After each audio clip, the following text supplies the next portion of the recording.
Hi there grade 9s and welcome to WorksheetCloud Maths. I hope you're all well today, and for those of you that are joining us for the first time, a very warm welcome, and I hope you are going to enjoy this lesson.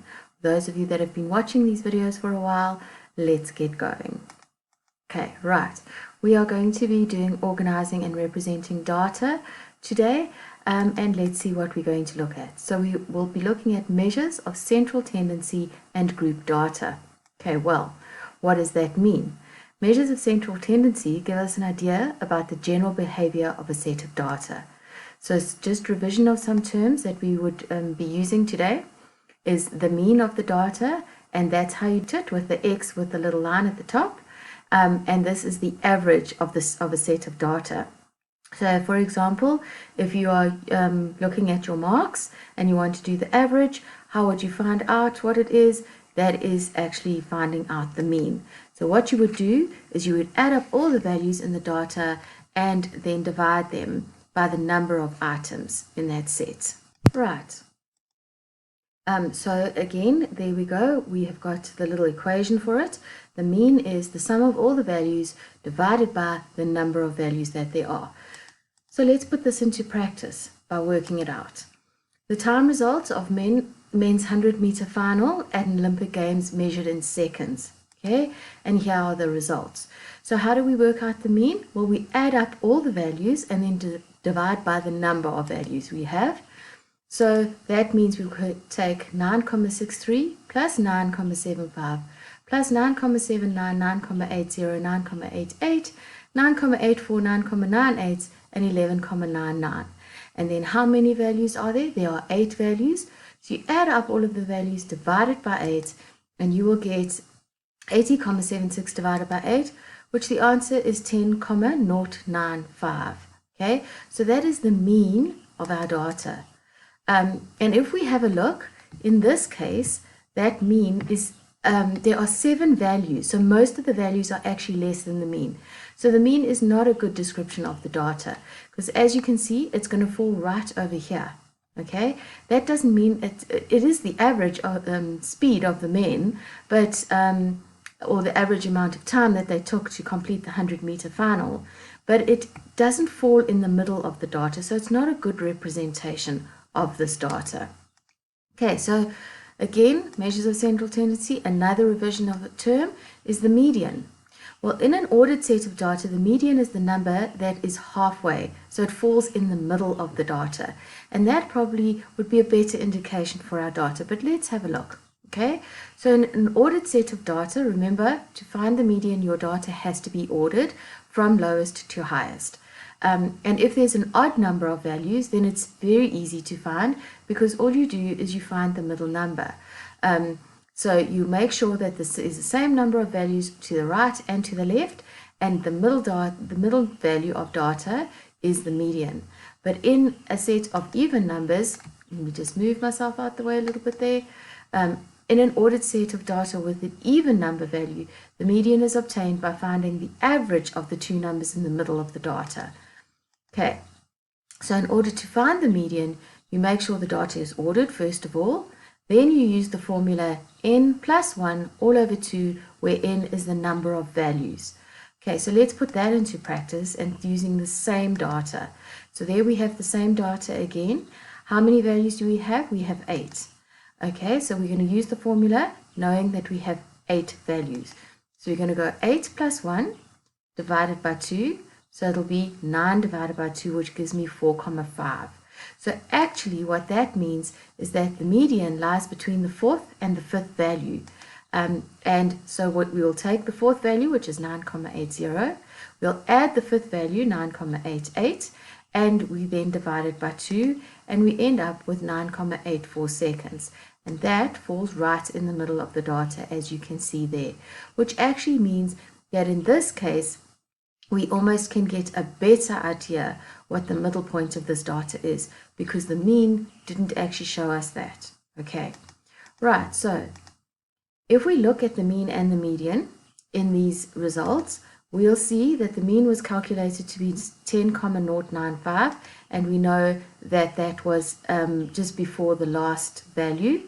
There were all 7 values were lower than that, and then the median was calculated to be 9,84 seconds. Okay, so the median therefore indicates a better description of the data.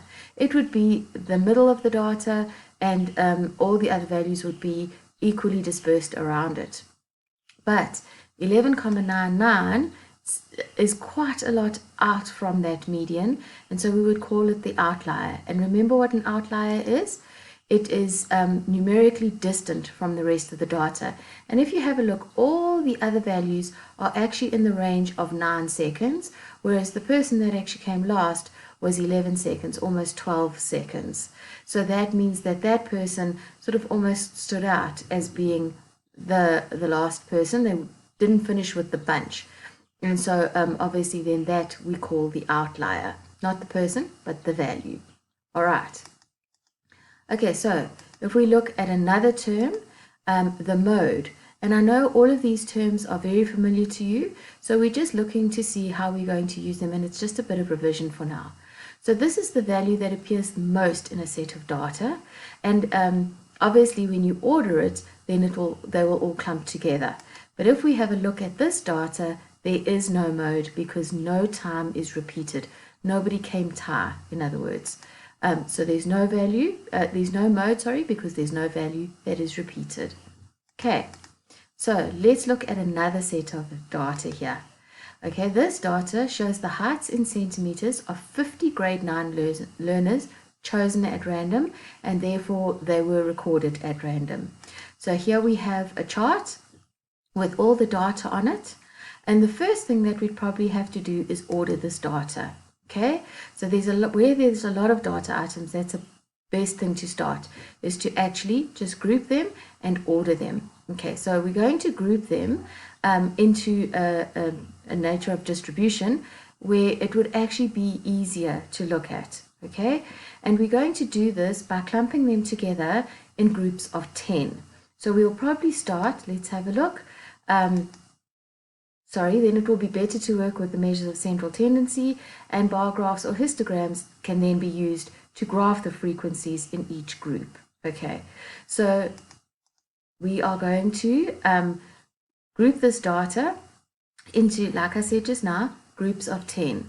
All right, and so let's draw up a tally table because that's probably the easiest way to do it. Okay, so the first thing is we're going to look at that data again, and we're going to draw up a tally table, and there you can see we're going to start with a range of 130 to 139, and we will fill in the number of numbers in that range, and then we fill in the frequency. So in other words, if there are 5 in that range, then we would have the tally representing 5 and the frequency the number 5. But let's go through it one by one. Okay, so the first one, there you can see we have 130. We've got 1 stroke in the tally, and the frequency is 1. So then how many are in the 140 to 149 range? Let's have a look. Okay, there we go. We've got 4, and as you can see, the tally shows 4 little strokes, and the frequency is 4. In the 150 to 159 range, there we have 14, and as you can see, it's clumped in groups of 5, but you should know this, so this is just a little bit of revision.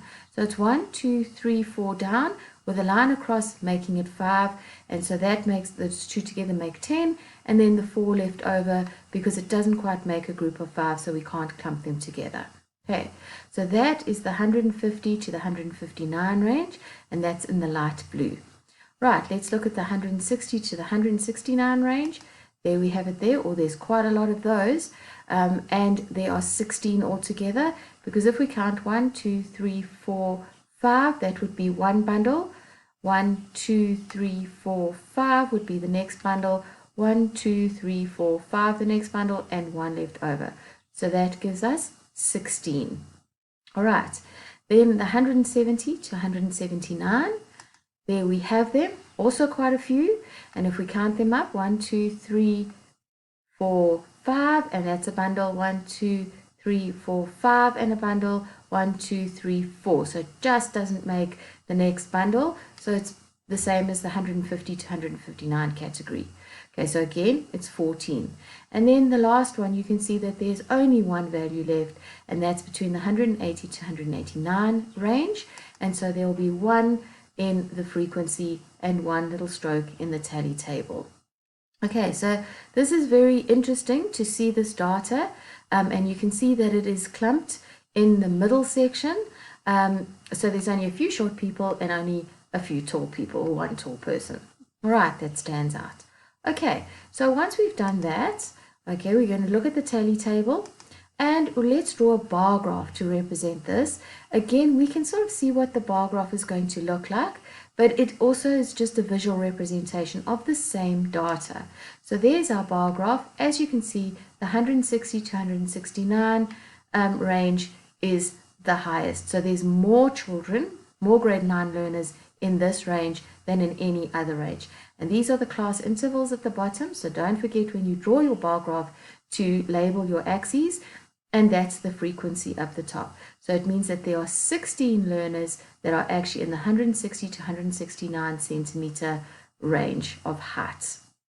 Okay, so now we're going to use this frequency table to calculate an estimate of the mean, because there are so many pieces of or values in this data that it's quite difficult to add them all up, but we will eventually do that. But let's have a look.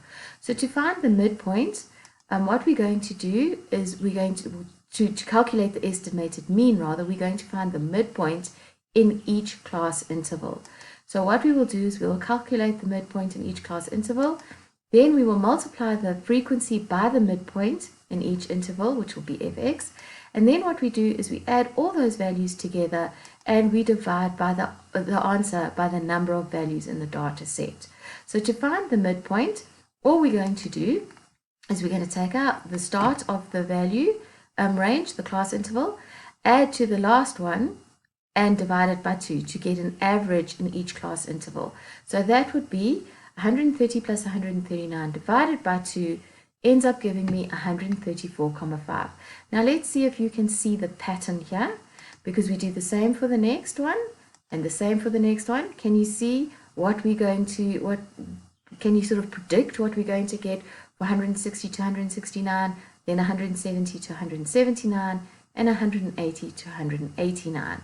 Well, I'm sure you have predicted, because the next one will be 164,5, then 174,5, and 184,5.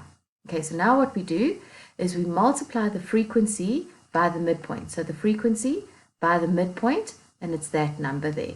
Okay, so our answer to finding the midpoint here.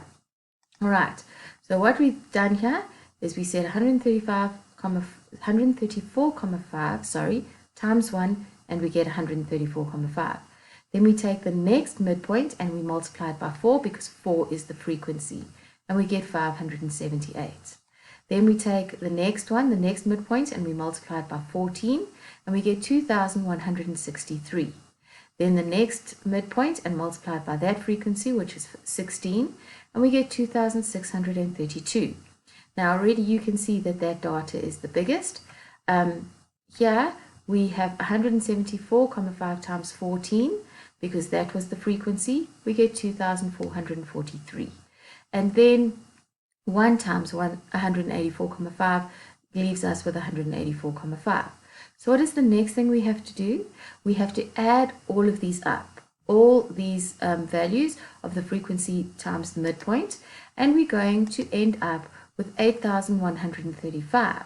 Okay, now remember, this is an estimated mean of this data.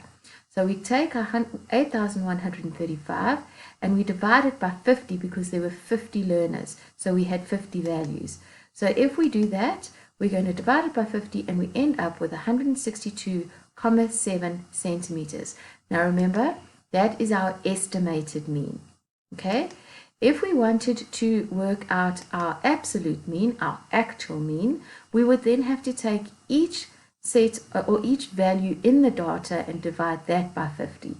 So let's see if our estimated mean is close. Please use your calculator for this. Okay, so as I said here, use your calculator, because there are 50 values. Nobody is expecting you to write down all 50 values and then divide that by 50.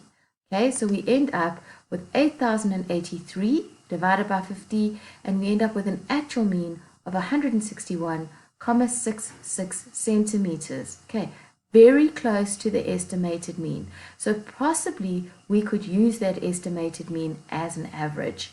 Okay, so now we need to determine the modal class. Now just to recap, that is actually the class with the highest number of values in it. Okay, and we can see here straight away that the modal class is the 160 to 169 range class interval, and there you can see there's 16, and if you look at the bar graph you can see it is the highest bar. Okay, that's why the visual representation is quite nice, because it stands out straight away. But doing a frequency table is exactly the same.